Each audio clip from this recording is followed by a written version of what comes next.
in the mid-30s when I was born, and most of the memories there was in the middle of pulling out of the Great Depression.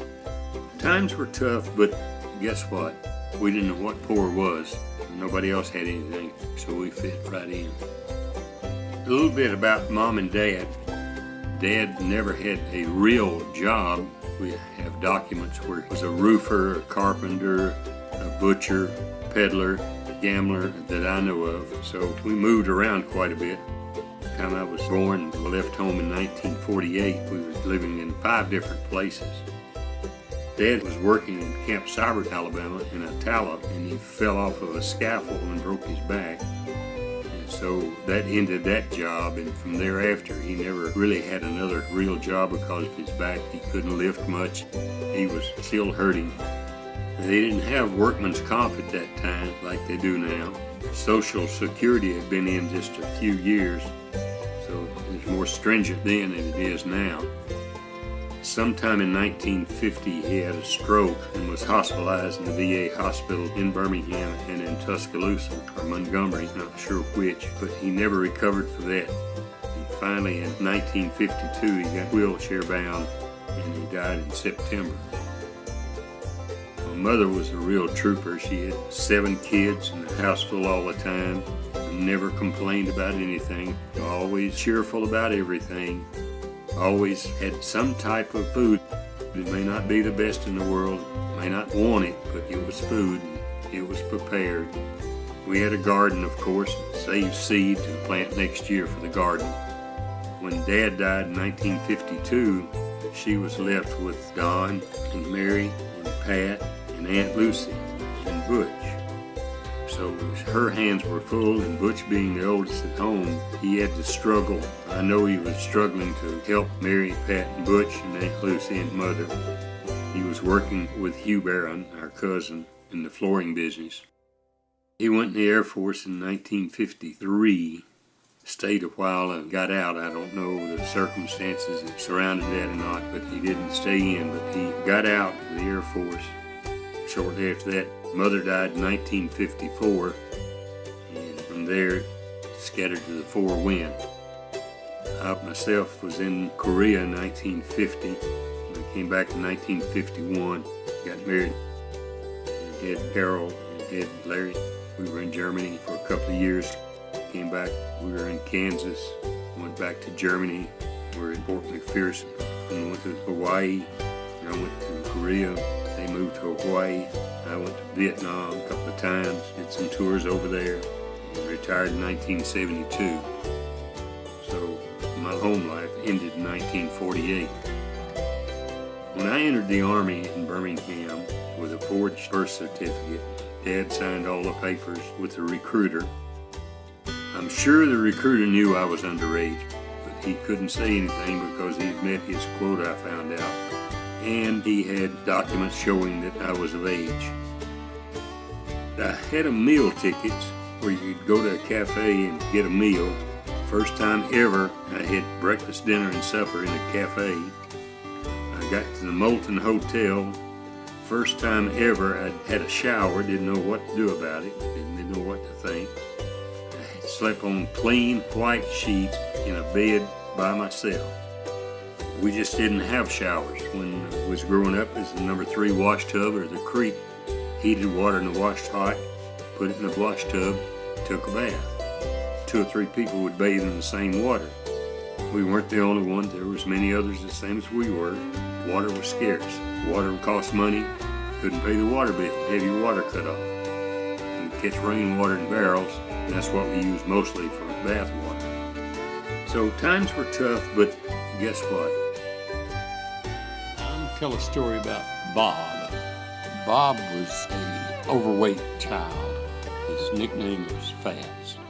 He was grown before he was grown. That is, he was 8 years old, thought he was 14. Or 14 and thought he was 19. He ate. So that's where the nickname Fats came from. Bob was Bob. He had a good buddy that threw knives and hatchets. Bob didn't like that, so he hid all his knives and hatchets, and that broke up the friendship. Bob started school in Dune, Iowa. I think Mother and Dad were probably visiting in Dune when Bob became of age to start school. For some reason, Jim was 3 years old, maybe 4. They left Dune and came back to Birmingham. That's where they started school. Jim was known as Pretty Boy because the girls liked his hair and thought he was cute.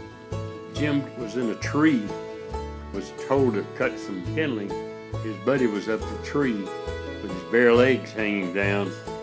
Dad grabbed a limb of a bush and began to whack the kid on the legs and saying, "Mr. Barron, this is not Jim, this is Bobby, this is Bobby." Myself, there's not much to tell. Took Don snipe hunting, and 4 or 5 of us, a little older than Don, he played along with it and climbed up in a tree and had a pocket full of rocks, a shirt full of rocks. And we waited and waited and couldn't find him.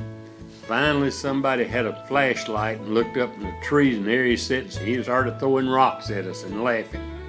He knew all about snipe hunting. The girls were girls growing up, and Butch was the baby of the family. He was young, and everybody babied. But I can remember where we lived. I barely remember it. I know that I had a dress on, and the car came by and it backfired, and I ran in the house, and the driver of the car came up to the porch and told my mother that he didn't mean to scare the little girl.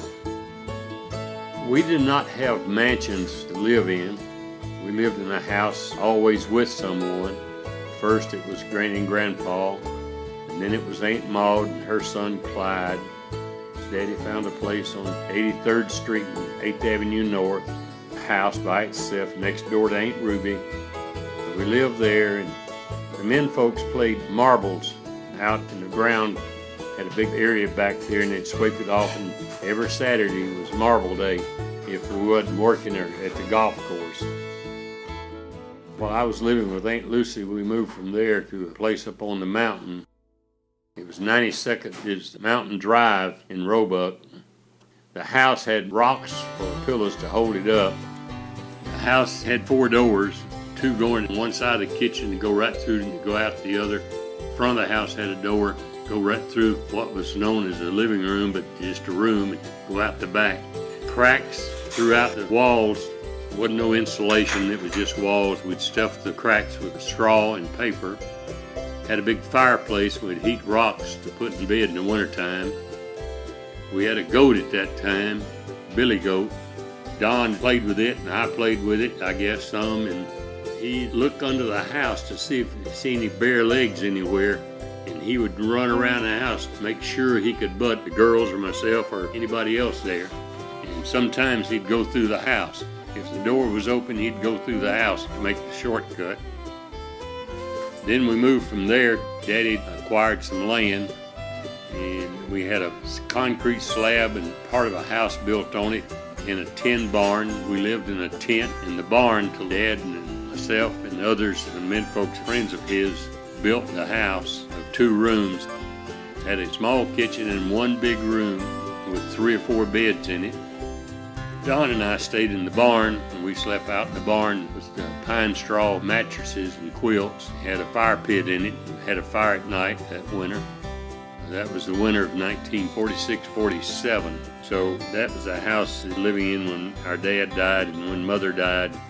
Your granddad died, your grandmother died in that house. Your grandfather died in 1952. Your grandmother died in 1954. The only person at home when Mother died was Don, Mary, Pat, and Butch, and Aunt Lucy. I think Jim was at Fort Campbell, Bob was at Paris Island, I was in Germany. They taking care of stuff there. Bob taking Butch and Pat to live with him. Mary and Floyd, y'all got married. Aunt Lucy went to live with Jim and Ann. Later on, Pat went to live with Jim and Ann, and somehow she stayed in contact with Jay Snyder or some other people, and she got married in a couple of years after in 1957. Mary got married in 1954, I believe she got married. And that left Don in charge. He was our mother. And when Dad died, Don was in charge. He was the oldest. Dad was no longer with us. So married Pat and Butch and Don. Don was Don. A dog bit him on the behind. He grabbed the dog and commenced to chew on the dog's ear. Later, he was the Pied Piper of dogs. He could go anywhere and the dogs ran to him and loved him and he loved them. In later years, Don had an Airedale that went to the bar with him to have his beer, and he picked up empty bottles. People left a little beer on him and he gave them to his dog. I was having a beer with him one time, came home on leave. A painter came in and was sitting in the bar and started coughing. Don got up and went over to him. He said, "Man, you got a bad cough." And he said, "Yeah." Don reached in his shirt pocket and pulled out a packet of pills, poured one in his hand and gave it to the guy. He said, "Take this will cure your cough." Don come back and sat down at the booth with me, and he said, "That'll cure his cough or kill him because it was a distemper pill for my dog."